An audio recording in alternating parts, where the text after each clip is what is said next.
Hi everyone, welcome to day 10 of my mini vlog series.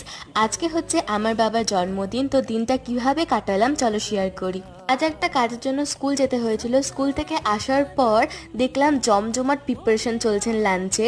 আজকের লাঞ্চে কি কি রয়েছে চলো বলি। প্রথমে আছে 5 রকম ভাজা, মাছ ভাজা, ডাল, মাংস, চাটনি, পায়েস, 5 রকমের মিষ্টি, আম, পাঁপড় ভাজা। এত এত কিছু রান্না করা হয়েছিল একজনকে স্পেশাল ফিল করানোর জন্য, জন্মদিন বলে কথা। এই সব দিয়ে আমরা দুপুরের লাঞ্চটা সারলাম, আর রাতের দিকে আনা হয়েছিল কেক। আপনি দোকান থেকে আসার পর ফ্রেশ হয়ে রাতের বেলায় কেকটা কাট করলো।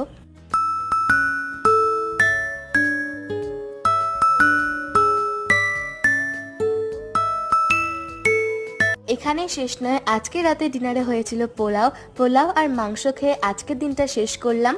এভাবেই আজকের দিনটা খাওয়া দাওয়া করে মজা করে কাটালাম। ওকে, বাই।